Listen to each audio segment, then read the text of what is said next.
Sejam muito bem-vindos a mais um episódio do Bloco Podcast. No episódio de hoje, a pedido de vocês, vamos entrevistar Marcelo Passo. Tudo bom, Marcelo? Tudo ótimo, Hugo. Tudo bem, Felipe? Obrigado pelo convite aí. Eu falei do Felipe antes da hora, né? Mas tá tudo bem. Tá sempre aqui, né? Não é um problema, né? Não. Mas obrigado pelo convite aí, uma honra estar aqui conversando com vocês. Eu sou da treta também, eu gosto muito de ver o conteúdo de vocês aí, que vocês ficam batendo nos maximalistas, né? E aí eu gosto disso aí também. Ontem, inclusive, tinha uma treta lá na live lá, falando sobre maximalistas e outras coisas assim. Então a gente tem uns assuntos para falar. Fala pra gente, a gente gosta, vai. Fala pra gente. Já começa já com isso? Lógico. Não, porque recentemente aí teve aquele caso lá, vocês devem ter acompanhado, o Augusto Bax, que é um dos maiores influenciadores do mercado cripto, perdeu 1 milhão lá, e ele perdeu numa carteira de Ethereum, e uma carteira da Arbitrum, né, que são redes EVM. E o que aconteceu ali, o Dove, né, que é um famoso bitcoinheiro aí, que eu julgo maximalista, né, eu coloco no rol dos maximalistas ali, fez um post no Twitter lá, batendo coisas completamente diferentes do que aconteceu, falando assim, por isso que eu falo que não pode ter Bitcoin na mesma carteira, porque ele não perdeu o Bitcoin. Você viu, não viu? Vi. O Augusto não perdeu o Bitcoin, ele perdeu o Ethereum, ele perdeu as moedas que estavam lá na rede Ethereum, né? Se você entende como funciona contrato inteligente, como funciona a assinatura dessas coisas aí, você sabe que o Bitcoin dele nunca foi comprometido, nunca correu nenhum tipo de risco. Então, assim, beleza, eu entendo que eles queiram defender o Bitcoin, e eu também sou, cara, eu sou praticamente um maximalista, a maior parte do que eu tenho é Bitcoin. Mas se você quer bater em alguma coisa, bata com o argumento correto, né? Ele criou um espantalho ali, foi lá, falou um monte de coisas a respeito de um assunto que não tinha nada a ver com o que tinha acontecido na prática, né? E aí eu comecei a falar mal, só que aí tem uma galera que gosta deles, eu também gosto deles, eu assisto o conteúdo deles, né? Mas aí a galera na live já veio lá, porque não foi isso que ele falou? Eu falei, não, foi, eu fui lá, abri o tweet, mostrei, ele falou isso, que não tinha nada a ver. E eu acho, qual que é o meu problema, o Hugo e Felipe? Essas questões ligadas ao maximalismo tóxico, né? Vamos chamar esses caras de maximalistas tóxicos, é que eles fecham o olho para tudo que existe em volta. E quando você fecha o olho para tudo que existe em volta, você começa a ficar. Você não consegue enxergar outras possibilidades e outras coisas que você precisa ajudar as pessoas. Você quer ajudar as pessoas, não é falando assim, o resto é ruim. Fala assim, se você quiser usar esse outro negócio, eu não gosto, mas faz assim, não usa tal coisa, não assina tal coisa, não coloca tanto dinheiro na mesma carteira. Aí é legal. Agora, você simplesmente chegar lá e falar assim, não, o Bitcoin tá comprometido, cara, ele não perdeu a chave privada, não perdeu a seed phrase, ele não perdeu nada do tipo, não tava comprometido, entendeu? Então, assim, eu acho legal também separar a carteira, dar uma carteira só para hold, uma carteira para outras coisas, mas faça de um jeito que você agregue, não que você distancie a comunidade, que é o que eu acho que eles fazem no final das contas, né? E eles mesmos já disseram que não estão nem aí para pessoas novas, não querem... Então, eu também tenho as minhas rixas com os maximalistas aí, por causa dessas coisas. Eu brinco que a diferença nossa é que nós somos maximalistas, só que de indivíduos. Tá. Então a gente é focado no indivíduo. E aí a gente tenta fornecer uma série de ferramentas, né? Então a gente fala, privacidade com Bitcoin não é algo por padrão. Não é algo que você se obtém facilmente. A privacidade do Monero é por padrão. Você obtém facilmente. Então, se você não tem conhecimento para ter privacidade no Bitcoin, use Monero. Pronto. Se você quer ter privacidade, né? Porque de repente se você quer. Se você não quiser. Entendeu? Então, são formas fáceis, né? O ambiente cripto nos dá isso, né? Até fiz um post também recente disso. Uma caixa com um monte de ferramentas e uma caixa com meia dúzia. Tipo, você constrói uma casa com os dois. Só que é muito mais fácil você construir com um monte de ferramenta do que com pouco. E o Bitcoin tem poucas comparado a tudo que tem de opções no mercado cripto. Sim. Recomendo você usar todas? Não. Mas recomendo você ter o olho aberto, né? E ter essa visão maior. Não é? Assim, só ouro são 12... que te atende melhor, né? A ferramenta que atende melhor a sua necessidade, né? Exato. Só ouro são 12 trilhões. Né? Sim. Então, assim... A gente pensar em um ativo, né, que já foi dinheiro também, né, que foi o padrão monetário dominante, já teve tudo isso. Então a gente precisa ter essa coisa mais clara, né?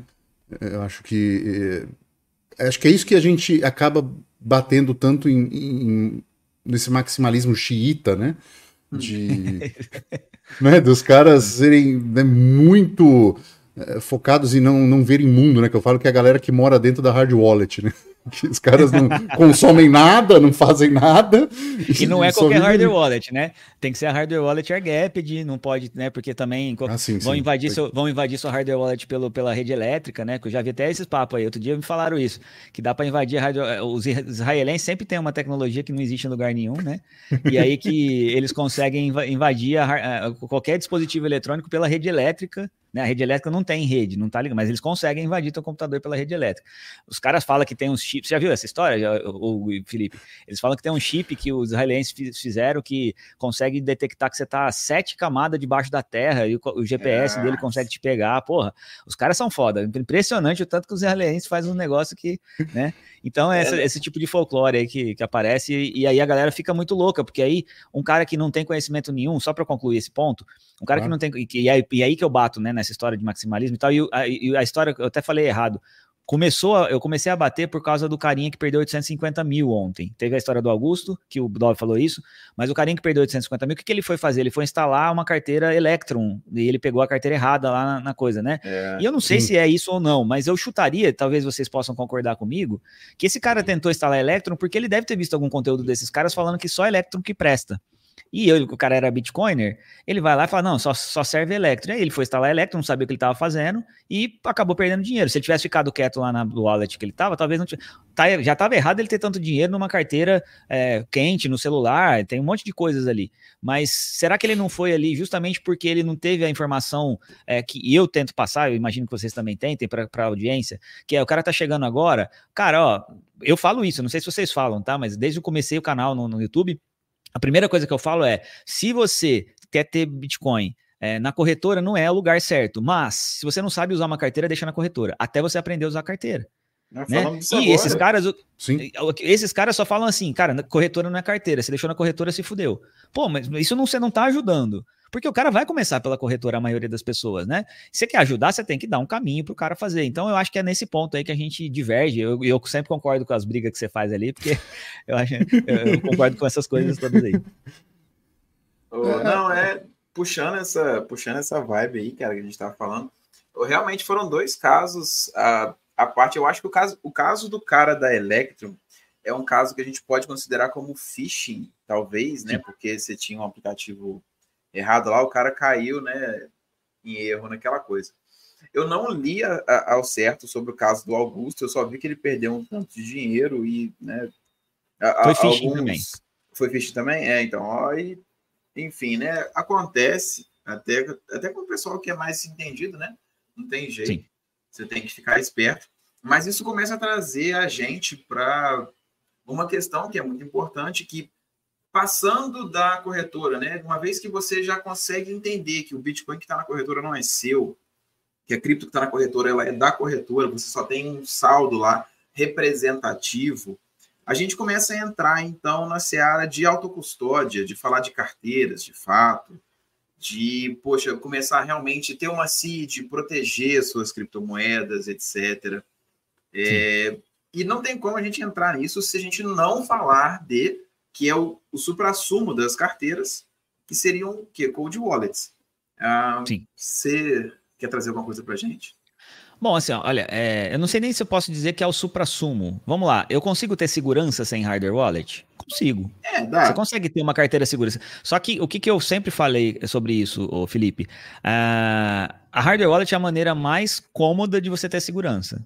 Eu consigo aliar comodidade de uso, facilidade de uso com segurança.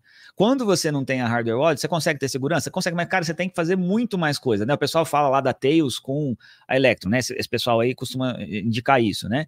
E recentemente, inclusive, tem um monte de gente que teve problemas lá, porque a Electrum fez uma atualização, aí a galera não conseguia mais a chave de derivação lá, o Derivation Patch não estava funcionando, e aí, olha lá, o pendrive, o Hugo, vocês não estão assistindo a gente mostrando um pendrive escrito Tails. Que tem o Tails, né? É uma solução legal, mas dá trabalho, não dá, Hugo? Você tem que instalar o Tails, não é a coisa mais simples do mundo. Eu nunca usei até o final. Você nunca usou na prática, tá? Não, eu só quis fazer a imersão e entender como um usuário faria os passos a passo. É complicadíssimo. Assim, eu fiz o passo a passo todo, e como eles indicam para você fazer para ter a segurança total, o que você tem que fazer? Você tem que instalar o Tails, aí você vai lá, coloca ele no modo amnésico, joga ele para poder armazenar, não sei o que lá. Aí quando você vai fazer uma transação, você desliga ele, faz a transação offline, salva no arquivo, depois você volta ele, liga ele offline para poder transferir ou fazer assinatura. Tem uma ordem aí que não faz sentido a gente ficar falando aqui, mas assim, é mega chato, é muito complexo, né? E serve basicamente para Bitcoin, para outras coisas você não consegue. Se você quiser um DeFi da vida aí, você vai ter muito mais dificuldade de fazer isso. Aí outro tipo que você pode fazer é ter uma carteira multiassinada, né? Uma carteira de Bitcoin multiassinada, e que também é uma forma segura. As corretoras usam isso lá para guardar nas cold wallets, um monte de gente assinando para proteger.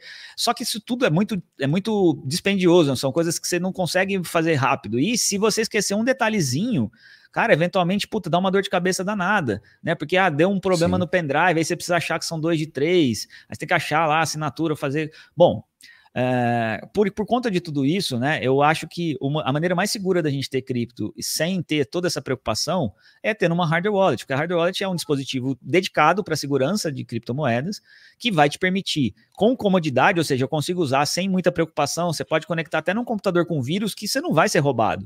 Né, o vírus pode até te levar para outras coisas que não vão ser ligadas à hardware wallet em si. Ele não vai roubar da cripto lá da hardware wallet. Ele vai te roubar porque o vírus trocou o endereço que você tinha que colocar ali, ele fez um sniffing na tua senha, sei lá, qualquer coisa do tipo, mas a chave privada mesmo, ela está protegida lá dentro do dispositivo e você consegue usar isso com total segurança. A gente pode passar um minutinho só para mandar os cachorros embora daqui? Depois você corta? À vontade. Peraí. Meu Jack, vaza. Vaza.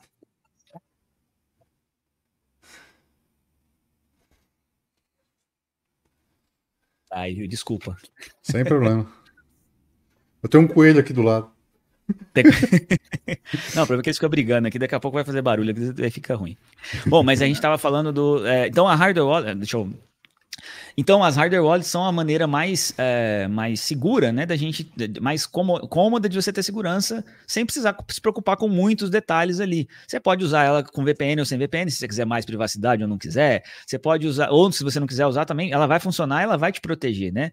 Aí você tem vários níveis de segurança em hardware wallet, mas a principal delas, né? A principal fonte de segurança das hardware wallets é o ataque remoto, né? O ataque à distância, né? De hackers à distância. E esse eu não conheço nenhuma hardware wallet, por pior que ela seja, que tenha sido hackeada à distância, né? Todas as hardware wallets dão segurança, independente da marca e modelo que você está usando. A gente tem lá a nossa carteira, que a gente fala da OneKey e tudo mais, mas, cara, tenha qualquer uma, mas tem uma hardware wallet para te proteger. E antes de sacar da corretora, que é o que a gente estava até falando, né? Primeira coisa que você vai fazer vai lá, aprenda a usar a carteira, saiba como é que armazena uma seed phrase, saiba como funciona uma passphrase, saiba como fazer a transferência, e só depois disso você vai tirar da corretora, porque se você fizer isso antes, você corre o risco de fazer uma merda, como foi o caso desse carinha aí que a gente estava falando, né? Ele não sabia exatamente o que estava fazendo, acabou perdendo 850 mil, né? Então, e por quê? Provavelmente, eu chuto, tá? O cara falaram para ele que deixar na corretora era perigoso. Aí ele não estudou, não fez a lição de casa, aí ele foi instalar uma carteira que é a mais difícil para usar de cripto, de Bitcoin, na minha opinião, né? A Electrum, ela até não acho ela tão difícil, mas ela é uma carteira ela não avançada, tem um visual bonito, né? Ela não é amigável. Ela não é amigável. Não. Mas ele provavelmente leu em algum lugar, ouviu alguém falando que a Electrum é a mais segura para Bitcoin. E talvez realmente seja mesmo, né? Só que aí, se o cara não faz todo o caminho que ele precisa para saber tudo que ele está fazendo, acaba cometendo esse tipo de erro, né? E a gente indica, né, nos nossos conteúdos, que a gente fala todo dia nas lives, nos cursos e tudo mais, cara, vai lá, você quer baixar um aplicativo, vai no site oficial, que você tem que saber onde como é que procura. Entra no site oficial e vê lá se tem o aplicativo lá na loja. Aí se tiver, normalmente vai ter o link ali no site, né? E aí você vai dirimindo os riscos, né? Você vai fazendo camadas de proteção ali para dirimir os riscos. Ainda teve um detalhezinho, ainda teve um ponto muito importante que ele deixou, que é fazer uma transação teste para ver se a carteira está funcionando. Não precisa ter jogado tudo. No caso desse cara que perdeu da Electrum, ele colocou as palavras de backup dele na carteira, né? Aí não tem jeito.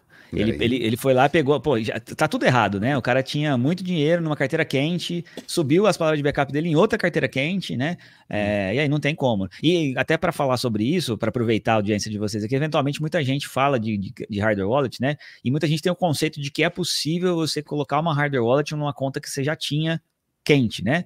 Então eu tenho uma conta lá na Electrum, que seja, ou na MetaMask, e a galera fala assim, eu vou comprar uma hardware wallet para proteger a minha conta. Né? E é legal a gente deixar claro que é impossível fazer isso. Uma vez que você criou as suas chaves privadas e você está com isso numa carteira quente, numa carteira de software só, essas suas palavras de backup, essa sua chave privada está online, né? A gente chama de online porque ela está num computador que tem acesso à internet e poderá ser hackeado, ou você pode até já ter sido hackeado e não está nem sabendo ainda, né? O ladrão pode estar esperando para te roubar mais para frente, e não tem como você incluir uma hardware wallet nesse caminho de novo. Você vai ter que criar uma carteira do zero e transferir todos os recursos dessa carteira antiga para a nova. Então não dá para colocar uma hardware wallet depois de uma conta já criada, né? Sim. É um passo de segurança importante de avaliar, porque eu acho que de uma hardware wallet criada, você consegue usar a seed em outra hardware wallet também. Eu acho que dá para você fazer isso. Com certeza dá, isso dá para fazer. É só para constar, porque realmente no outro caso aí você tem as chaves privadas já divulgadas, né? Já online aí é meio que ferro. Não é divulgada, né? Não necessariamente alguém sabe, mas você tem um risco de alguém ter tido acesso a essa informação de alguma forma. Né? O grande lance da hardware wallet, né, Hugo e Felipe, é que a gente tem a possibilidade, né, de você pegar o dispositivo, gerar essas palavras 100% offline, o tempo inteiro. Você nunca teve nenhum meio online, né? As carteiras que a gente tem da OneKey, elas têm bateria e tem Bluetooth, né? Tem umas vantagens ali de uso para isso. Mas tem gente que acha isso ruim também, mas não importa. O que importa é que ela tem a bateria. Só eu ligando ela, eu consigo gerar as palavras de backup da carteira sem conectá-la nem no cabo do computador. Então você fica assim, você está fazendo um dispositivo completamente desligado, né? Você não precisa nem de um power bank, não precisa nada. Aí você vai anotar essas palavras completamente offline, num papel, numa placa de aço, né? A gente tem lá também a Anki Tag, que é uma plaquinha de titânio, que você marca lá as palavras.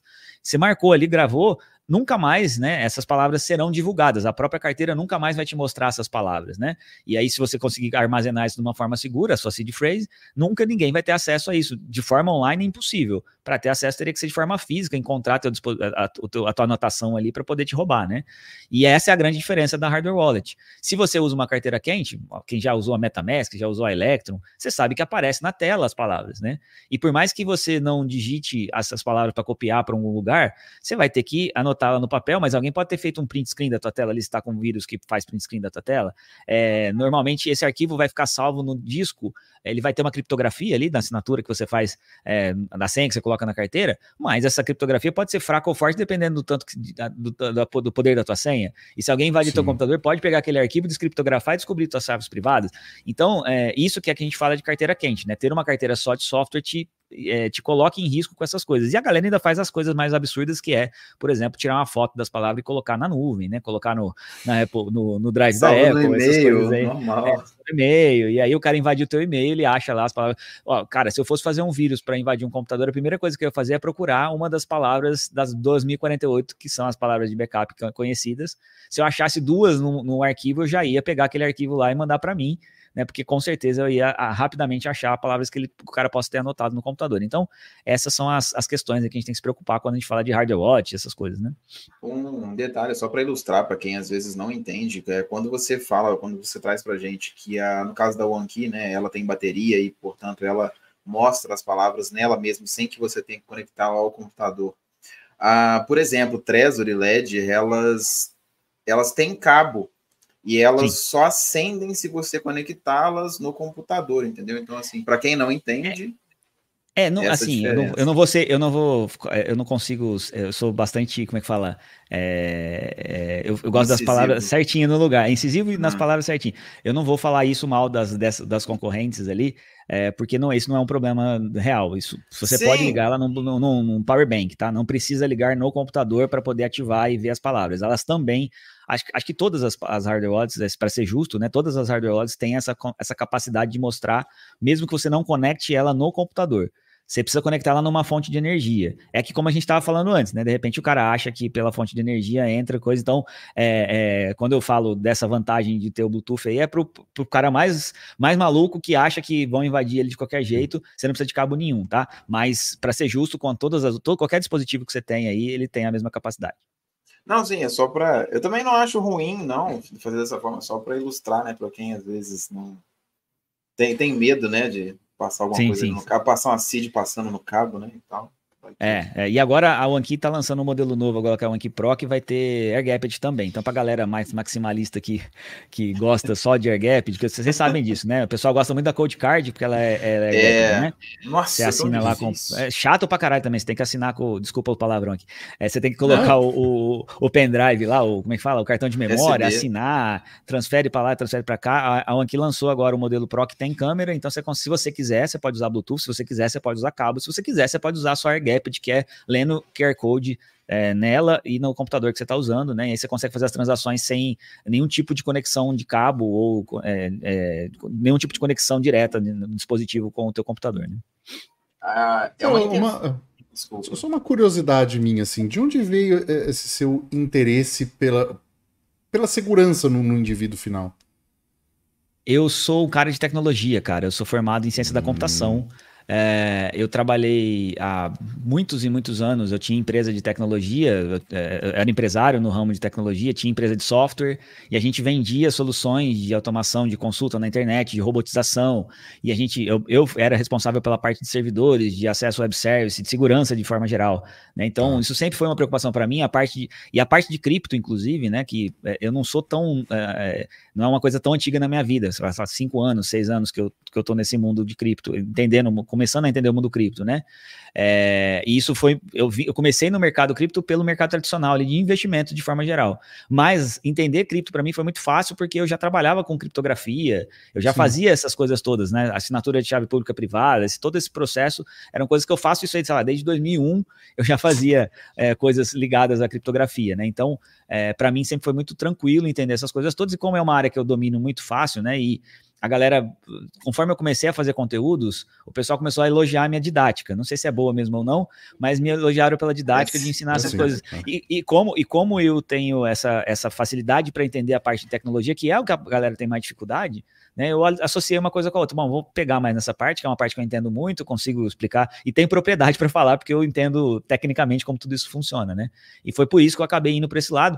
Comecei a fazer vários vídeos de review de carteiras. Acho que os vídeos de review de Trezor, Ledger, se não é o primeiro em visualizações do YouTube, em número de visualizações do Brasil, eu estou em segundo, na maioria deles, né? Então, a maioria, a galera acabou de me conhecendo por isso, aí eu fui apresentado para a OneKey, aí depois é uma história que a gente conta outro dia, se vocês quiserem, ou hoje, mas por que a gente começou a vender a OneKey foi por conta, me mandaram a carteira, eu testei, gostei muito, gostei tanto que comecei a falar muito dela, e aí a gente falou assim, vamos importar? Vamos importar porque é muito boa, e a gente começou a vender. Isso é bom, né? Assim, você tá em constante contato com o que vem de mais novo do mercado, e fazer reviews nesse sentido eu acho fundamental. Eu cheguei até você, na verdade, o Berna tinha comentado de você. Sim. E eu gostei muito da sua atitude, eu acho válido deixar isso registrado, que você foi o primeiro, se eu não me engano, mas um dos únicos, que aquele rapaz que perdeu as Matics lá e expôs a senha no arquivo TX, você chamou ele e conversou, e foi, sabe, uma abordagem de entender o problema, explicar, sabe? Eu acho que isso falta muito na comunidade, sabe? Enquanto o Twitter tava lá, sabe, bem feito, tá bem, né? Shitcoinheiro e não sei o que, não foi Bitcoin, sim, sabe? E se fosse com Bitcoin não teria acontecido, sabe? Aquela coisa que eu acho desnecessário, esse tipo realmente de publicidade. A gente pegou o cara e falou, não, vem cá, ó, faz assim, faz assado, o que aconteceu, né? Traçar o plano, se isso tivesse acontecido, o que foi? Olha, minha live tem delay de 30 segundos, coloca esse delay sempre seu, que você conseguiria cortar isso, né? Então, pequenos detalhes que ajudam a pessoa a corrigir o problema, não repetir ele e não simplesmente divulgar a sua própria cripto, por mais que seja o Bitcoin o caso, né? Não só a própria cripto, mas qualquer que seja o seu trabalho, né? E a gente estava falando disso logo no começo aí, da questão do Dove lá, e é nesse sentido. Tudo que eu sempre faço, às vezes o pessoal brinca comigo, cadê o clickbait, né? Eu faço muito as thumbs da live, sempre com uma chamada, às vezes... clickbait, mas eu chamo de clickbait tudo bem. Por que eu coloco uma chamada para trazer as pessoas para a live, só que quando chegando na live, não vai ser uma mentira que eu tô contando ali, que normalmente o clickbait é isso, né? O cara te mostra uma coisa e traz outra completamente diferente. Em geral eu tento trazer, porque aí lá dentro eu vou dar um conteúdo relacionado àquele assunto de alguma forma que seja positivo. E esse caso aí, por exemplo, o mesmo caso do Augusto essa semana, até pedi para o Augusto me mandar, ele não me mandou. Não sei se ele tá com raiva de mim também, não sei. Mas eu pedi para ele me mandar qual foi o site que ele acessou lá, que roubou ele, porque se eu tivesse acesso no site, só contar esse caso para vocês, Hugo e Felipe, o caso do Augusto foi um phishing, ele recebeu um e-mail falando que era de um airdrop de uma moeda que eu não lembro o nome lá, ele estava participando e ele achou que era realmente o e-mail oficial do negócio. E ele clicou no link. Ele foi para um site, que ele falou que era um site super bem construído, e, cara, esse site, ele não assinou um contrato inteligente malicioso. Ele assinou uma transação de múltiplas funcionalidades. Era uma transação complexa que tinha, entre a sequência de coisas que aconteceram na transação, tinha dar acesso numa cripto específica, sacar essa cripto específica para um endereço, sacar essa cripto específica para um outro endereço, o cara já fazia um split na mesma transação, ele fazia várias coisas ao mesmo tempo. Então, assim, a primeira transação que ele fez, ele acho que tinha 26 comandos numa única transação. Eu nem sabia que dava para fazer tanta coisa assim, que dava para fazer daquele jeito que ele fez, né, no Ethereum. A gente sabe que tem um site que chama Furocombo, que você consegue montar coisas complexas. Dá para você fazer, por exemplo, um empréstimo, um flash loan, que a gente chama, né, que é aquele empréstimo instantâneo. Você pega aquele empréstimo instantâneo, compra uma coisa num lugar, vende no outro, arbitrando, né? E aí você devolve o empréstimo tudo numa transação só. Isso dá para fazer no Ethereum, eu sabia que dava, mas eu nunca imaginei que um cara ia roubar desse jeito. E aí ele assinou uma transação que tinha tudo isso nela, né? Que roubou de uma vez os $200 mil dele. E aí, o que eu posso fazer? Cara, assim, tem duas formas de você fazer esse tipo de conteúdo. Eu poderia abrir a live e falar, puta, como é que pode um youtuber do tamanho que ele tem, o tanto que ele já fez, né? O tanto de coisa que ele já fez, cometer um erro bobo desse? Não é um erro bobo, e foi isso que eu comecei a falar na live, inclusive. Primeira coisa que a gente tem que entender é, ele não foi um erro tão bobo assim, não era uma coisa tão óbvia assim, porque uma transação desse tipo não é uma coisa que a gente está esperando. A gente está esperando sim um contrato lá que tem um set approved for all, que é um tipo de chamada que dá acesso a tudo que você tem, te roubar. Não era esse o caso, né? Então eu comecei já falando, não foi bem assim.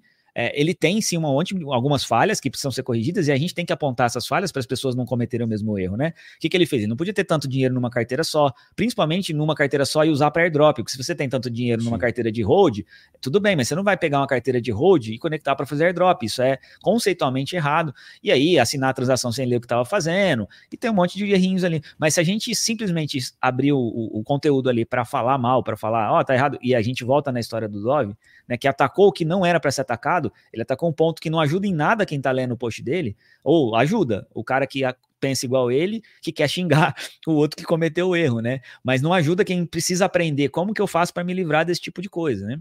E aí eu sempre tento levar o conteúdo para esse lado, Hugo. Até agradeço que você tenha falado sobre isso, né? Porque assim, é legal a gente ter esse reconhecimento, né? Porque a gente faz isso.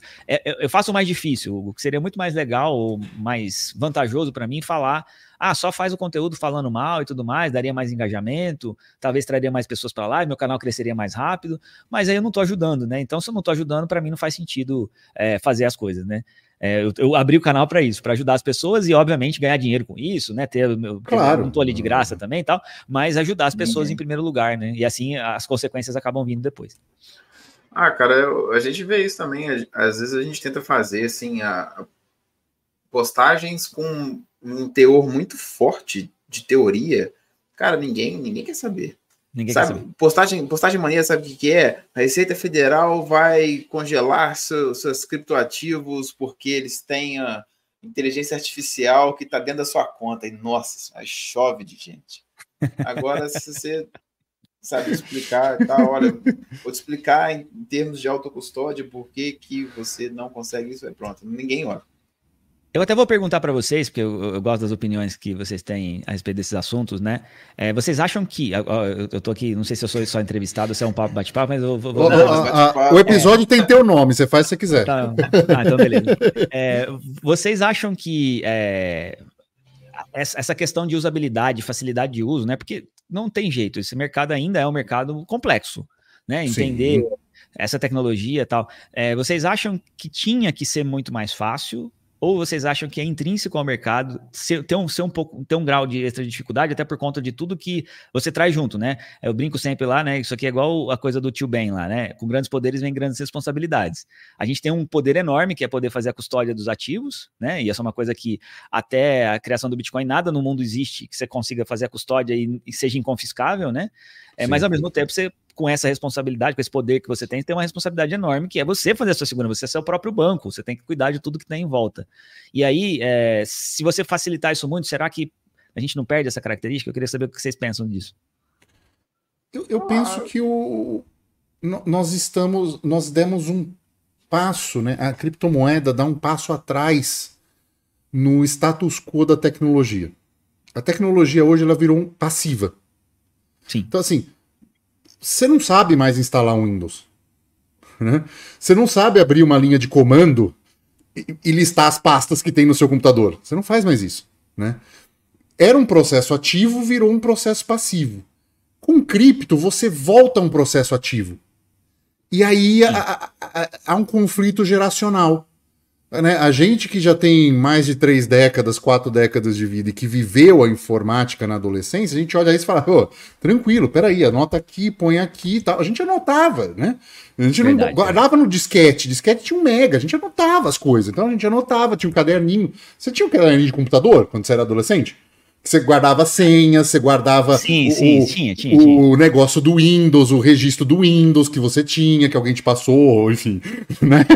Você tinha, né? Não, então, assim, aqui eu nunca fiz isso, eu nunca usei software pirata. Tá? Mas assim, a gente tinha esse caderninho. Tinha caderninho com a senha da internet, tinha com uma série de coisas, com o negócio do modem, né? Que tinha, a gente instalava o modem, né? Então era um processo ativo. Então, assim, as pessoas perderam isso. É só salvar na nuvem, é só isso, é só isso. Então, a gente tá voltando um passo. Então, para nós é mais fácil para quem é mais novo. Para quem tem 20 anos, isso não faz ainda tanto sentido. E para quem é boomer, né, 60 para cima, ainda acompanha alguma coisa porque fez isso um pouquinho, viu os filhos fazendo com um caderninho de internet, ainda lembra alguma coisa, mas eu vejo dessa forma, é um processo que voltou a ser ativo e nós vamos ter esse período de desconforto. Não sei se isso vai ser um processo passivo um dia de novo. Se for, provavelmente vai ser por captura regulatória e ser custodial. E aí nós não temos muita alternativa. Mas eu acho que é um processo ativo que demanda um aprendizado. E é isso que a gente tenta levar para as pessoas. Felipe. E você, Felipe, você acha? Vamos lá. Eu acho que é um processo que você precisa passar. Eu não sei se teria como ele ser tão mais simples e se seria bom que ele fosse tão mais simples, porque realmente foi o que você falou, a autocustódia ela tem um peso enorme. É a primeira vez na sua vida que você tem o banco no seu bolso, ou no seu caderno, ou na sua casa. Isso ou na cabeça. Ou na cabeça. Isso nunca existiu antes. Você sempre foi ao banco e lá eles tinham a custódia do seu dinheiro ou eles conseguiriam garantir que você tivesse esse valor, sei lá, se alguma coisa pegasse fogo, não tem problema. Agora não.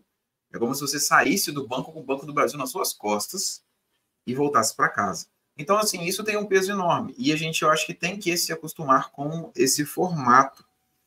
Talvez... tecnologicamente falando, a gente ainda venha no futuro a ter algo mais simples do que a CID. Porque a CID, a gente sabe que ela não é aquela listinha de palavras. A CID, ela vem de...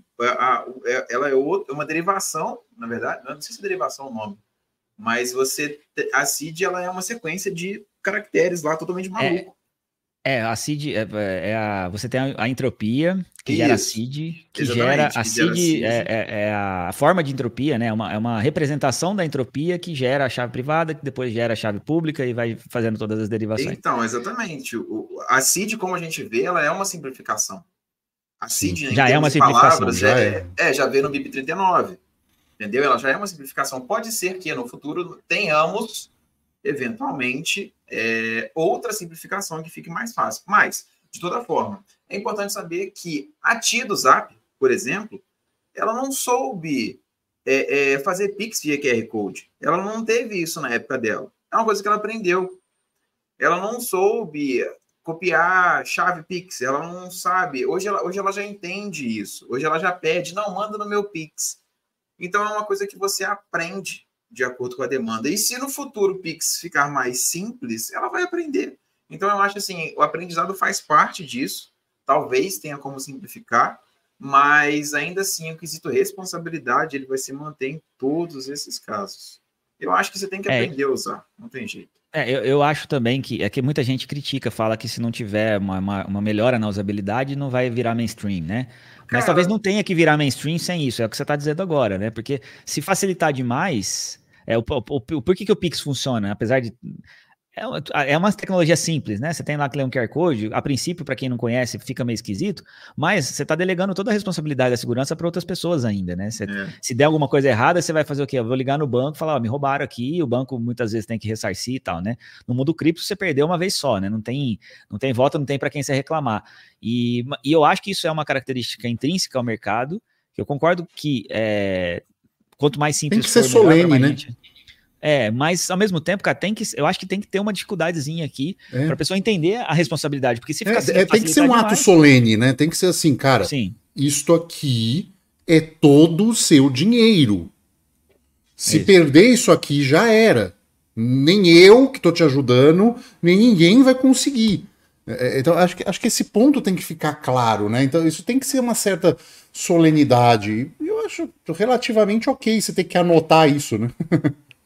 Sim, mas com certeza vão ter novidades aí, o pessoal trabalha você disse sobre a captura regulatória, né? Tem projetos que o pessoal está fazendo aí, que eu já vi, eu acompanho bastante o conteúdo lá do Edilson Osório, né? Não sei se vocês já conversaram com ele aqui, mas é um cara espetacular. Tá na lista. Então, conversem porque é um cara espetacular, né?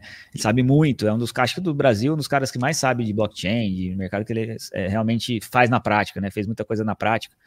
E ele já vi algumas vezes ele falando que o pessoal está trabalhando em situações ali que você poderia, por exemplo, dar como se fossem chaves privadas para 3, 4 pessoas ali, e aquelas pessoas teriam que se juntar e aí elas conseguiriam restituir a sua chave privada.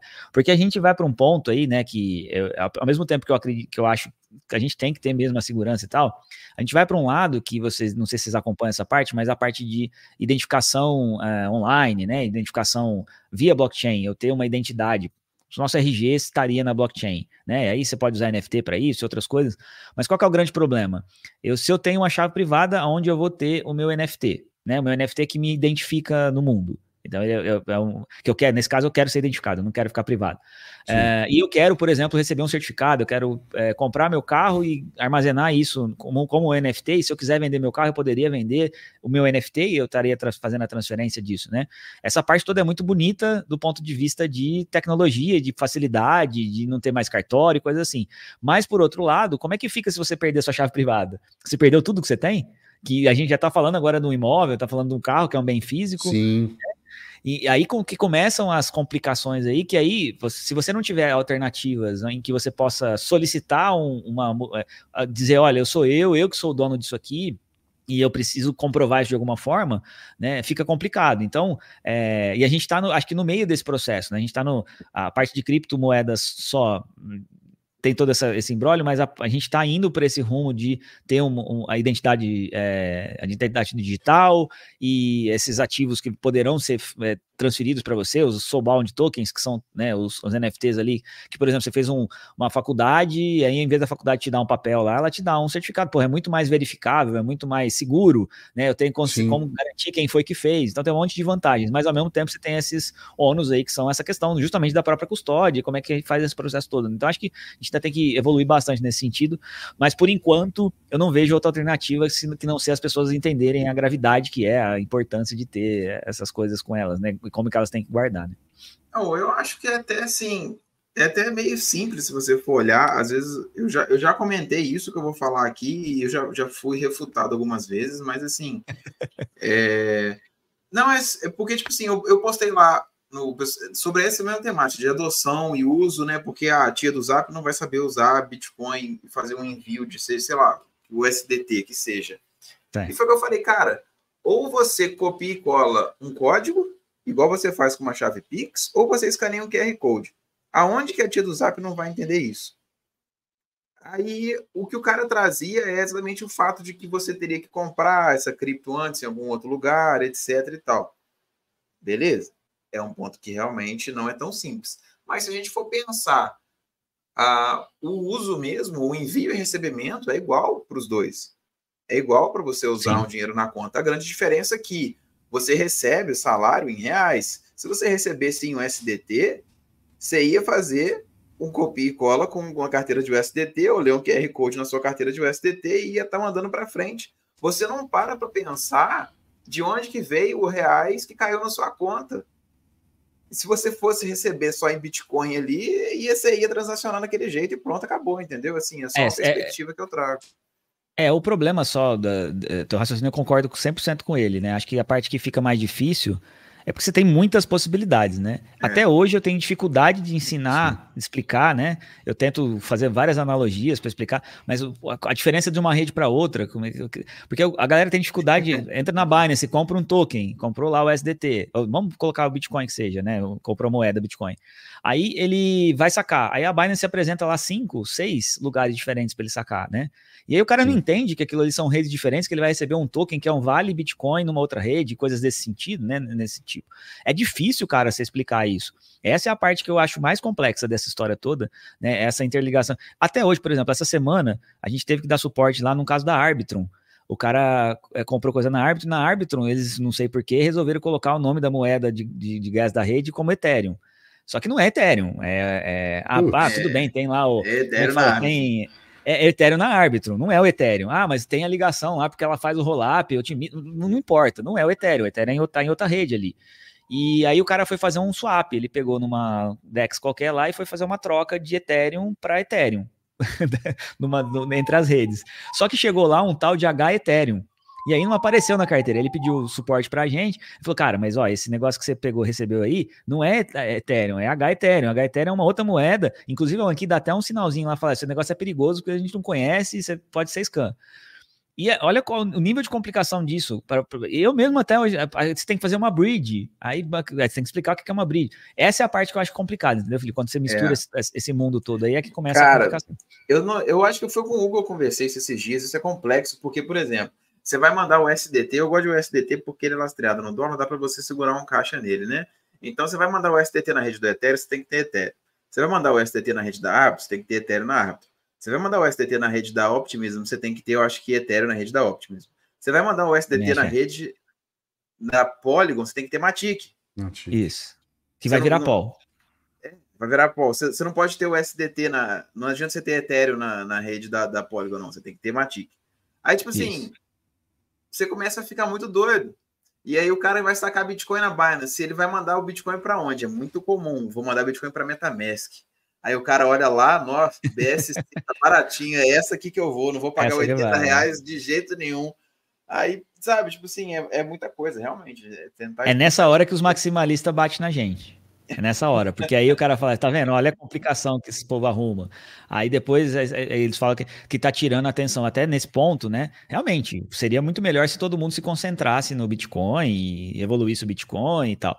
Mas, cara, o que eu falo contra essa história, né, de criticar as outras coisas que existem, é que vai existir outra coisa, não tem como. É assim, eu não queria, parece criança birrenta, né? Eu não quero que exista outra coisa, eu só quero que tenha Bitcoin. Mas tá aí, cara, vai ter. Você tem dinheiro rolando lá. Eu também não queria que tivesse comunismo. Isso, contra a sua vontade. É contra a nossa vontade, mas existe, né? Não adianta você espernear. Então vamos lidar com isso da melhor forma possível. Né? Mas realmente, essa parte aí é a parte que dificulta, né? Fica 25 mil moedas, sei lá quanto, 2 milhões de moedas que já tem lá no CoinMarketCap cadastrada, né? Obviamente, 99,9% são lixos, que não servem para absolutamente nada e que vão tirar mesmo dinheiro das pessoas, vão tirar a atenção do que precisava. Mas, cara, as coisas estão aí, a gente tem que aprender a usá-las e se você quer participar desse mercado, você tem que lidar com essas condições. Cara, já tem 2 milhões de criptos cadastrados no CoinMarketCap. Tem mesmo? É isso, não é? Cara, 2,2 milhões, que absurdo. Caraca! 2,2 milhões, né? Formas de você perder Esses dias atrás era 20 mil, pô. Então, sabe o que aconteceu? Um dos motivos, a primeira, assim, muita coisa foi cadastrada que vai acontecendo mesmo. Esses BRC20 da vida, esses lixos que estão colocando na rede, eu não sei o que vocês pensam desse negócio, mas isso aí, o que aconteceu? Eles começaram a criar o BRC20. Eu acho um belo presente. É um belo presente? Os Max. Eles criaram isso. Belo presente para os Max. Verdade, tem esse ponto, né? Porque enquanto era nas outras redes, não podia, agora pode, né? Agora. Mas vamos lá. Verdade. Agora é bom porque é pagar taxa, agora é bom porque é isso, agora é bom porque isso. Até ontem não podia ter outra coisa, agora pode porque tá no Bitcoin. Mas assim, esse evento dos BRC20, a galera começou a replicar tudo que tinha de token na rede Ethereum no Bitcoin. Aí replicaram na Litecoin, replicaram na Bitcoin Cash, replicaram na Monero. E aí você começou a ter pelo que eu entendi, todas as moedas têm a mesma estrutura do Ordinals, que dá para fazer a ordenação dos que seja a unidade de cada moeda. E dá para você colocar essa estrutura que eu acho uma puta de uma gambiarra do caralho, esse negócio de fazer BRC20 aí, que é colocar um JSON. Porra, para mim é um lixo isso, mas tudo bem.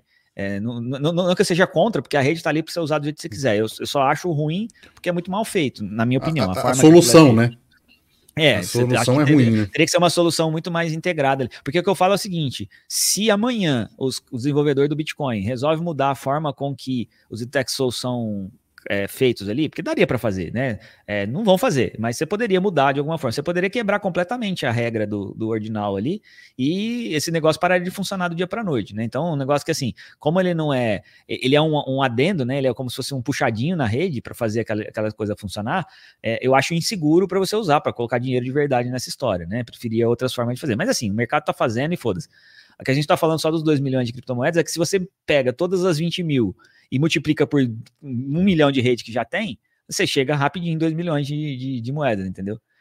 Talvez seja por isso que o CoinMarketCap ficou tão grande, tão rápido. Eu acho que as pessoas, né, o maximalista, né, ele subestima o avanço e o que foi, por exemplo, o SDT. Cara, o que o SDT fez e faz pelo mercado cripto, pelo próprio Bitcoin, é absurdo. Não, mas o DPix é bom, né?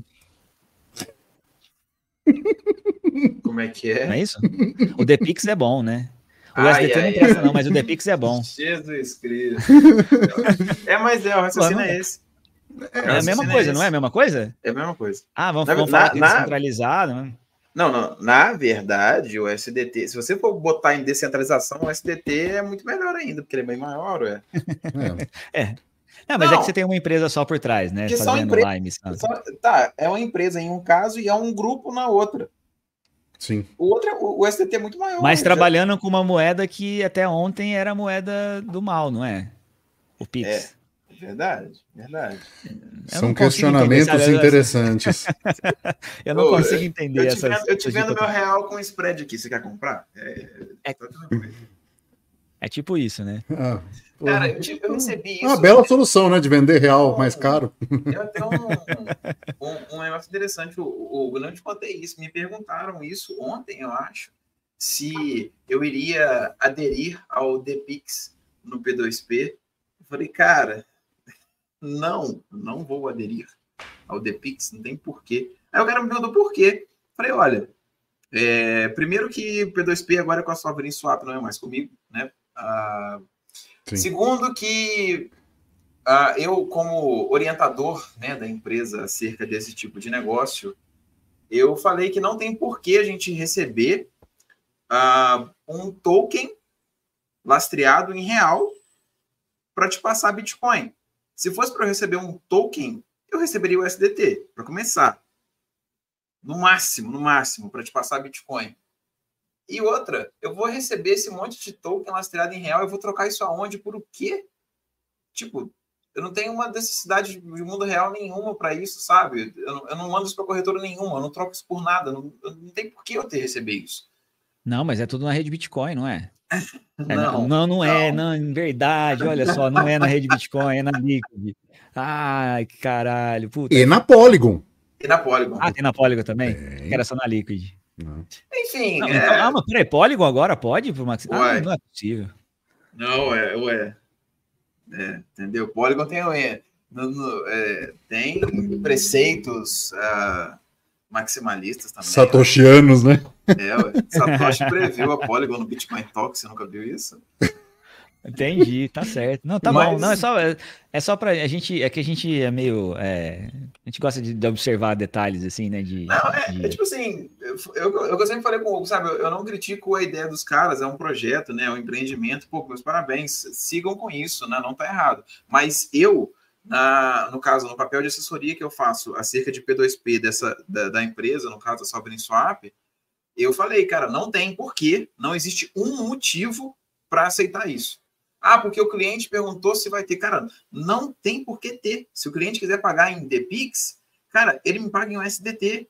O cliente, para comprar DPix, ele tem que fazer um KYC, ele tem que pagar um spread e comprar um token. Porra, compra o USDT. Que dá para comprar até sem KYC, dependendo do que você compra sem KYC, exatamente. Então, assim, eu falei, não. Cara, não tem por quê. Mas é isso, né? Soluções. São soluções descentralizadas, né? Que surgem das pessoas, né? Há pouco tempo atrás isso era mercado cripto, hoje... Assim, eu acho legal, agora falando muito sério, eu acho legal que o Bitcoin e as pessoas mais próximas ao Bitcoin estão entendendo o funcionamento disso, porque isso é o SDT, sabe? É basicamente o mesmo princípio do SDT.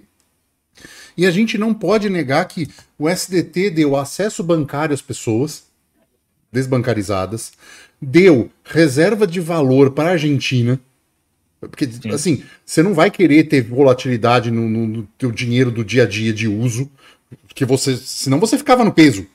Se é para desvalorizar, né? Assim, se é para você correr o risco de desvalorização repentina que o Bitcoin em muitos momentos tem, você fica no peso. Então, nesse caso, uma forma do cara...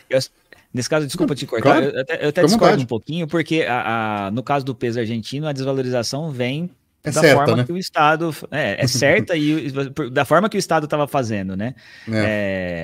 De segurar preço e de imprimir dinheiro sem parar e tal. Então, é um problema... mas assim, você está colocando uma dinheiro incerteza por uma certeza, né? Sim, sim, você está colocando dinheiro do teu pão, do dia seguinte. Você não vai querer acordar com 5% menos pão. Sim, concordo total. Né? Então, sabe, 10% é uma refeição a menos, dependendo do cara. Então, você não quer fazer isso. Então, você coloca essa chance na mão das pessoas, coisa que não tinha. Você cria um dinheiro que circula mais, muito mais, porque as pessoas estão se livrando, estão comprando Bitcoin, estão comprando outras coisas. Então, é uma coisa que eu acho válido. E assim, isso está sendo levado pro maximalismo, para a bolha brasileira, que seja em real que estão fazendo isso, tá bom, mas estão fazendo. Então, assim, eles estão entendendo que tem função, sabe? Sim. Aquela coisa que não tinha função, agora tem. A nossa crítica não é ao projeto, né? A nossa crítica é a demagogia, é o fato de que antes não podia, a crítica que era feita por esses mesmos caras que agora começaram a aceitar, porque até ontem, teve um dia que eu cheguei a levar o Dove lá no meu canal, né? O Dove e esqueci o nome do outro. Que tava lá com ele no dia. E eu perguntei coisas ali, por exemplo, de DeFi. Aí o cara falou assim, cara, não sei nem o que é isso, não uso esses negócios, não quero saber e dane-se, né?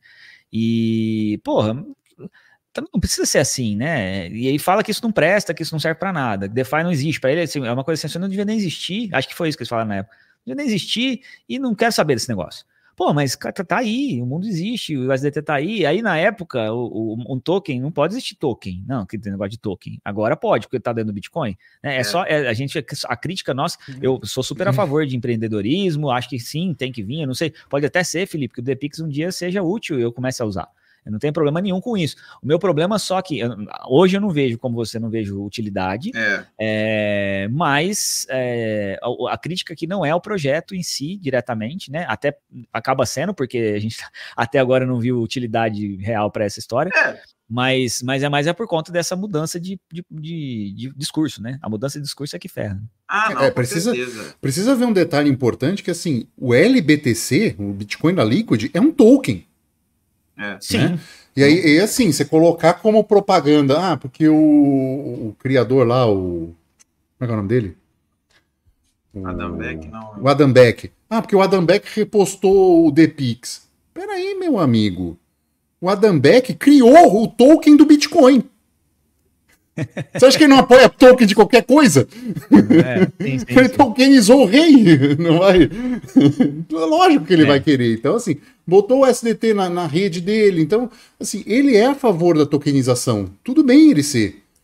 Mas não venha dizer que o discurso não mudou, porque mudou. Aí é que eu falo que é o socialismo laranja, entendeu?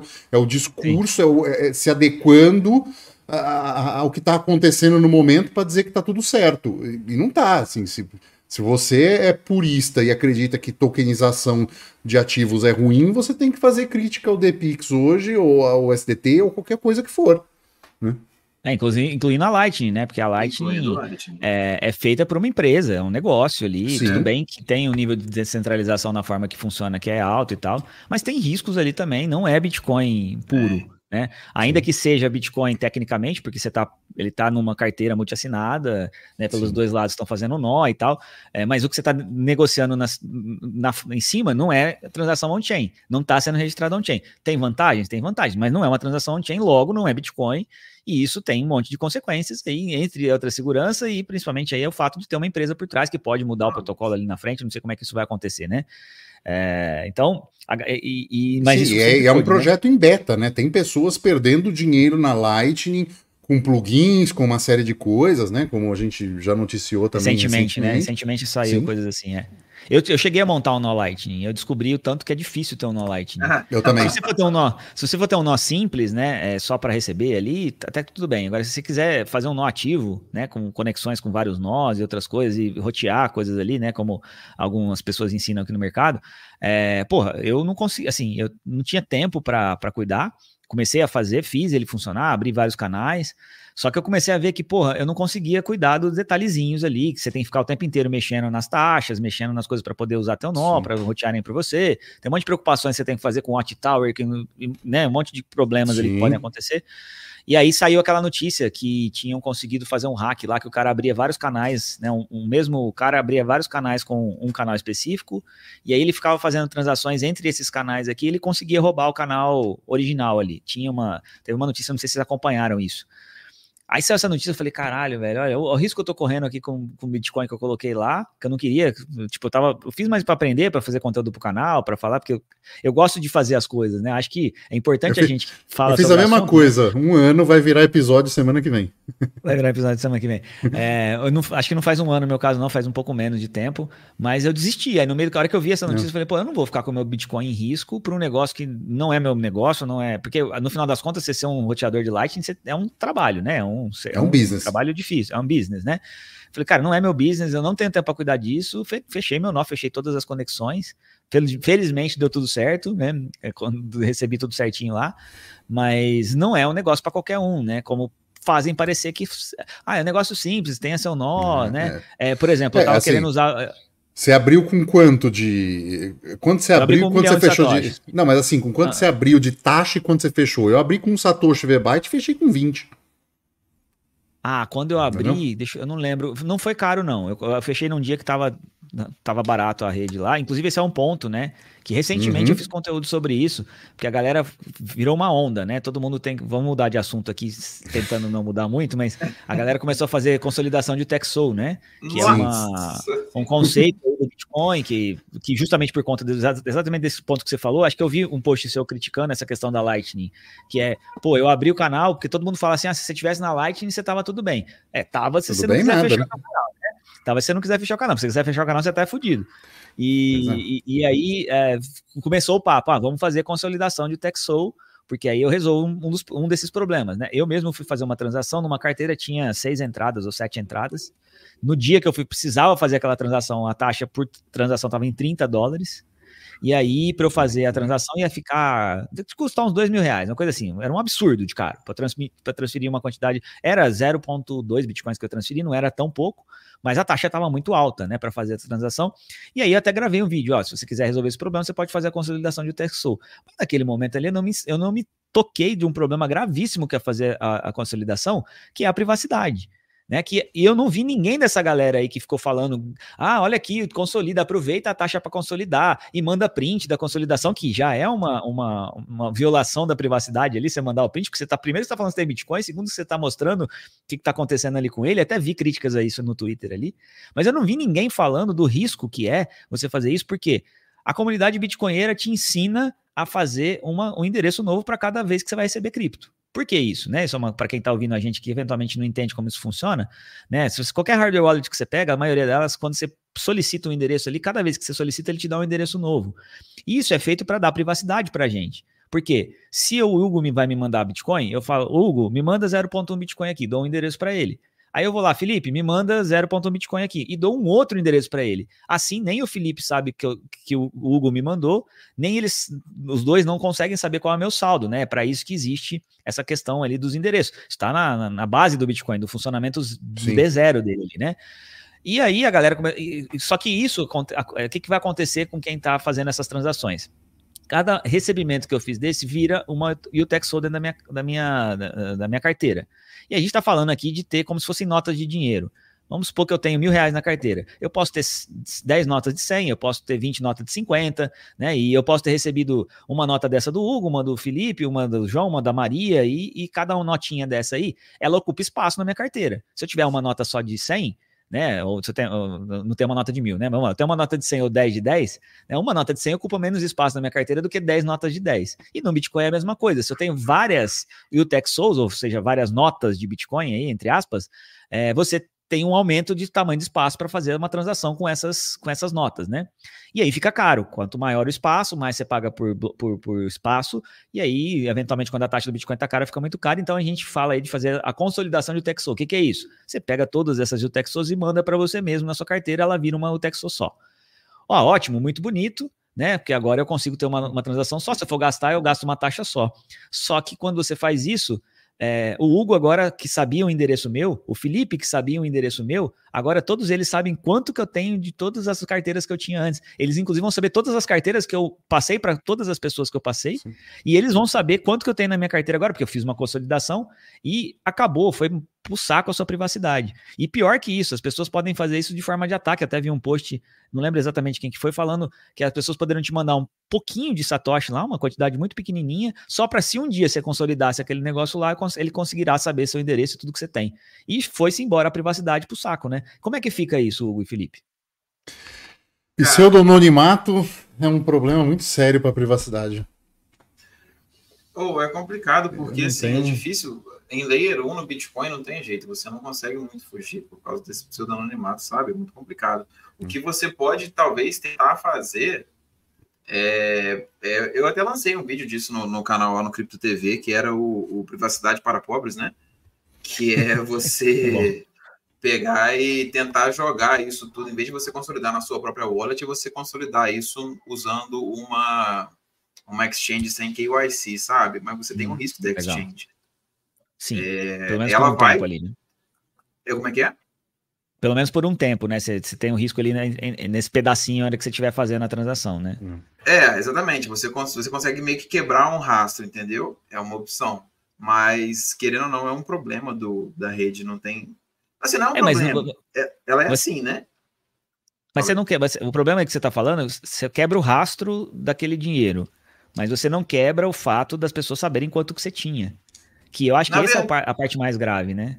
Então, mas na verdade você consegue, porque se você fizer essa gestão direito, o que você faz? Ao fazer a consolidação da sua carteira com todo o seu saldo para uma corretora descentralizada, uma corretora sem KYC, quando você for mandar para outra, você vai mandar para outra carteira ou para outro endereço. Então, aí só vai ter a entrada desse valor num endereço novo, às vezes numa carteira nova, de chaves privadas novas, e aí você consegue, de fato, ter a perda, entendeu? Você só vai ter o envio dessa conta numa corretora sem KYC, nesse valor total, para essa carteira nova. Numa análise muito mais pormenorizada, feita geralmente por computador, por programas, etc., você consegue, talvez, tentar captar no montante, tá? Então, assim, é algo que pode ser, mas, assim, isso aí já vai... só num caso de... O custo já é maior, né? Investigando. Tá. Daria para usar Lightning para fazer isso também, né? Você poderia consolidar numa carteira da Lightning, transforma isso em Lightning, passa para outro nó e saca, que você também conseguiria fazer esse. Sim, é uma possibilidade. Eu não confiaria esse 0,2 que você transacionou na Light. Caramba, sério? Quando eu abri meu nó, eu coloquei 0,1, eu já fiquei com medo já. Pois é. Assim, sei lá, desconfiar, sabe? Eu me sinto muito incomodado com o pseudo-anonimato, sabe? Eu me sinto muito incomodado, principalmente depois que eu prestei alguns serviços assim. Óbvio, eu não tenho essa intenção, mas eu recebi pessoas me pagando de carteira com 100 bitcoins. Isso não funciona no mundo de CLT. Entendeu? Tipo assim, o cara no dia seguinte pagar os funcionários uma carteira dessa, o cara tá sequestrado no Brasil. No Brasil. Você não mora no Brasil, né? Não mais, mas já morei. Tá. Fazem 2 anos que eu falo. Inclusive saíram as novas regras da Receita Federal essa semana, né? E eu sempre falo a respeito disso, já estou mudando de assunto de novo. A gente fala com frequência sobre declarar ou não declarar imposto, né? Declarar cripto ou não declarar, né? E a gente tem 2 problemas. Se você não declara, você tem um problema com a Receita e com o Estado, né? Sim. Que pode sofrer multa, um monte de coisa. Mas, por outro lado, você fazer a declaração também é um risco, principalmente aqui no Brasil, porque, cara, você fez a declaração de imposto de renda. Os dados vazam. O próprio dado da Receita já vaza da Receita. Sim. Só que não precisa nem na Receita, você fez a sua declaração, você tem que ir no banco, você tem que dar para poder comprovar a tua renda. Para abrir uma conta na corretora, você tem que dar esse imposto de renda lá para você ter o KYC na corretora. E aí alguém que está lá na corretora recebeu o seu imposto de renda com todos os seus dados, teu endereço, teu telefone, aonde você mora, todas as suas informações de forma geral, o que você tem de forma geral, e agora eles estão querendo que você coloque ainda o endereço das criptos, né? Em que lugar que você colocou, né? Acho que não sei se precisa pôr o endereço da carteira, mas se você falar que está numa hardware wallet ou não, cara, como que pode um negócio desse? Você vai lá e declara que você tem 10 bitcoins, que seja, 20, qualquer valor. 2 bitcoins hoje já é muito dinheiro, né? Já dá para alguém te sequestrar. Sim. Você você fala que tem 2 bitcoins, que está numa hardware wallet, está no endereço chave tal, e aí você coloca lá no teu imposto de renda. Aí o teu gerente do banco, que mora na tua cidade, vai pegar e falar assim, ô meu amigo, bandido, por favor, vai lá na casa do Marcelo, que ele tem lá 2 bitcoins na hardware wallet dele, e tá no endereço tal, tá? Tá na chave pública tal, porque ele teve que te informar. E aí não adianta nem você usar uma passphrase e esconder na tua carteira, porque o cara já sabe onde tá tudo. Ele vai chegar em você e falar, eu quero essa carteira que tá nesse endereço e acabou, você se fudeu. Então a gente tá entrando numa sinuca de bico com essa questão de privacidade, cara, que eu não sei como é que vai ter saída, né? Talvez usar uma moeda de privacidade como maneira, mas a gente tá chegando num ponto aí que vai ser difícil, vai ser complicado. Cara, o que eu tenho visto, né, para esses fins, né, quando eu comecei a transacionar mais, e até surge um problema em relação à consolidação de TXO também, vou explicar, que o pseudonimimato é muito problemático por causa exatamente disso que a gente falou. Fica muito difícil, você começa a ter certos receios com a forma, né, de você transacionar, porque você não sabe quem é outra pessoa, às vezes se ela está prestando atenção nisso ou naquilo. Então, tipo assim, é complicado, sabe? Você fica assim, naquele medo. Você pode usar Lightning, é uma boa opção, mas assim, para pagamentos menores, eu uso Monero para pagamentos maiores, porque ele me atende, é bom, válido. Mas assim, eu não sei o que será disso ainda, porque realmente é complicado. Como eu falei lá, igual eu te falei no vídeo do Privacidade para Pobres, né? Se você tiver realmente muito receio, você passa numa corretora sem KYC, sabe? Mas é caro, é custoso. Então, assim, tem que ser avaliado. A ideia de você usar CoinJoins, que é o que muita gente fala também, além do custo envolvido, não vai te isentar de tudo. Então... Sim, ainda pode também marcar tuas cripto com flag lá que não vão você já não joga de volta aceitar, na corretora, entendeu? Então, assim, tem esse porém. E outro detalhe que eu havia falado, que quando eu comecei a fazer mais transações, eu senti isso. Quando você consolida aí o TXO, a forma como a carteira de Bitcoin funciona é que ela manda o saldo total e te devolve o troco, né? Isso.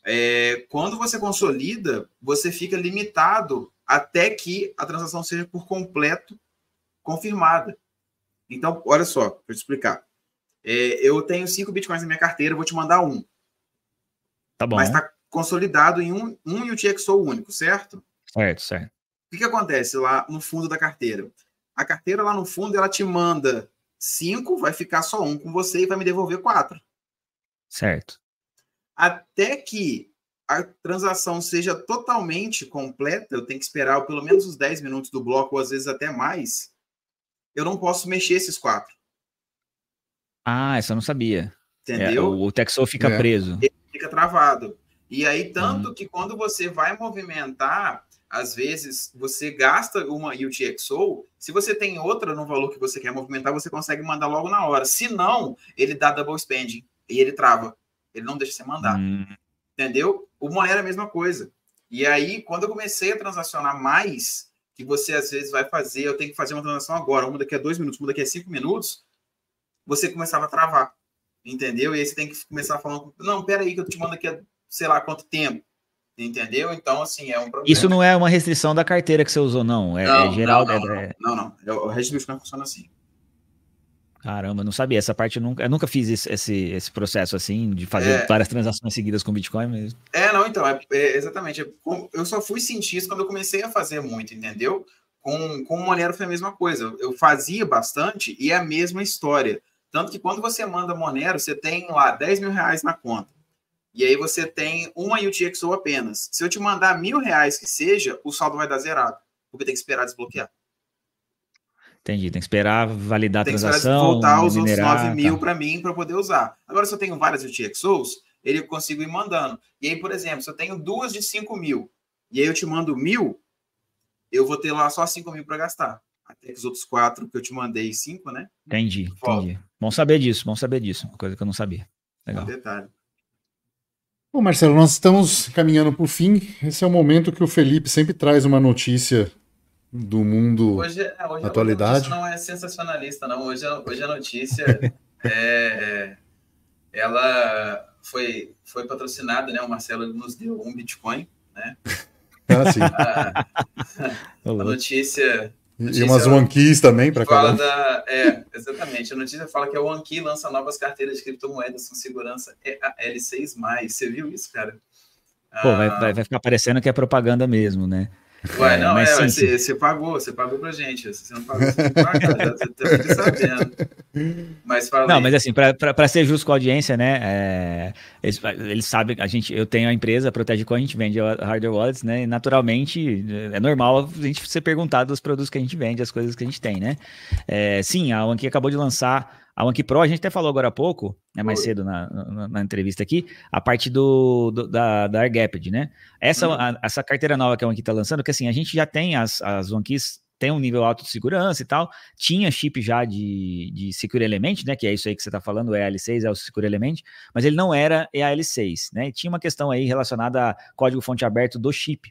Até o EL4 dava para ter o código-fonte aberto, a partir do 5, as empresas que fabricam chips de segurança, elemento seguro, não permitem a divulgação do código-fonte do próprio chip, né? Você consegue deixar o código-fonte todo aberto, ela mantém o código-fonte aberto, né, de 100% da carteira, tanto do software quanto do firmware, mas a parte do chip eles não permitem. Então tinha uma questão aí, e eles não tinham usado esse chip até hoje por causa disso, mas assim, a galera bate nesse negócio e fala, não, porque tem... E lembrando, né, esse tipo de segurança do chip de elemento seguro, a gente tá falando de ataque físico, então o cara tem que pegar a carteira, conseguir lá, pô, o ataque que eu já vi na OneKey lá, que na verdade não é na OneKey, no chip que tem na OneKey, o cara faz um laser, lá tem um ponto do que ele joga um laser em cima do chip, é um negócio mega complexo, tipo assim, alguém que roube a tua carteira aqui, ou que pegue, não vai conseguir roubar isso de você fácil, mas beleza, tem um ponto de segurança que pode ser aprimorado, e aí eles resolveram lançar aí o chip com esse chip EAL6, que já é o último nível de segurança, nível militar, que eles chamam, né? E eles colocaram 4 chips desses na carteira. Então, são 4 camadas de Secure Element ali para proteger a sua chave privada e fazer as entropias lá para gerar as carteiras. E ela trouxe um monte de outras novidades, entre elas a câmera, que agora você pode usar para fazer AirGapped. Ela trouxe um NFC que serve para você fazer backup na OneKey Lite, que é um cartão NFC que você pode fazer o armazenamento das palavras de backup nesse cartão, com senha e tudo mais. Aí Você pode dizer se é mais seguro ou menos seguro, mas dá para fazer. E ela também tem carregamento por indução. Então, você não precisa nem conectar no cabo nem para carregar a carteira. Até para carregar, você pode... É assim, ó, para o cara que não quer pôr cabo de jeito nenhum na carteira, eles fizeram tudo para você não pôr cabo. Você põe ela em cima do carregador QI lá e você consegue carregar a carteira também. Então, essa é a novidade aí. Acho que eu já considerava as carteiras da OneKey as melhores do mercado, principalmente para a parte de usabilidade, por isso que a gente escolheu vender elas. Mas essa nova aí vem, cara, para destruir o mercado no sentido assim, ela não é uma carteira barata, porque parece um iPhone, depois vocês vão ver a foto, não sei se vocês já viram aí. Parece um tablet mesmo. Não, ela é pequenininha, tá? Eu vou até te mostrar, a galera não vai ver, mas eu vou te mostrar aqui no vídeo, ó, é mais ou menos desse tamanho aqui, ó. Entendi. Ela é do tamanho de um cartão de crédito, exatamente o tamanho do cartão de crédito, um pouquinho mais espessa que um cartão de crédito. Mas essa aqui não é a Pro, não. A Pro, ela vai ser um pouquinho diferente disso aqui, mas é mais ou menos a mesma coisa. Mas é uma carteira aí que traz todos esses benefícios, né? E atende aos gregos e troianos. Aí a galera que é mais maximalista, que quer. E você pode, inclusive, usar ela só com Bitcoin. Apesar do software dela ser completo, ela é compatível com a Trezor. Então você consegue usar ela na Electrum, consegue usar ela na. Como é que chama a outra? A Sparrow. Todas essas carteiras que têm compatibilidade com Trezor, a OneKey é 100% compatível. Então você consegue usar ela também direto só nesse software. Se não quiser instalar o software da OneKey, você não precisa. Se quiser usar só com Bitcoin Only, você pode. E tudo air-gapped também, né? Aí, no caso, tem que ser com o software dela, mas dá para fazer. Então é isso. Eu agradeço aí por você permitir eu falar do nosso produto. E quem quiser adquirir na Protege Coin, a gente está vendendo as carteiras e essa está em pré-venda ainda. Maravilha. Bom, Marcelo, quero agradecer muito o seu tempo. Aqui na descrição vai estar o seu contato do YouTube, Twitter e o site da Protege Coin. Quer deixar mais algum? Acho que só está bom, né? Não, tá ótimo, tá ótimo. Ótimo, beleza. Então é isso, quem chegou até aqui, por favor, deixe 5 estrelinhas no podcast, deixe o joinha se estiver ouvindo no canal do Cripto TV. Se quiserem deixar uns satoshinhos, é só enviar para quinteiro@zebedi.gg. Ou se estiver no Fonta e estiver ganhando uns bitcoins para ouvir, né, no podcast e quiser doar alguns também, é só dar um boost no episódio que a gente agradece muito, tá bom? É isso, ficamos por aqui e tchau.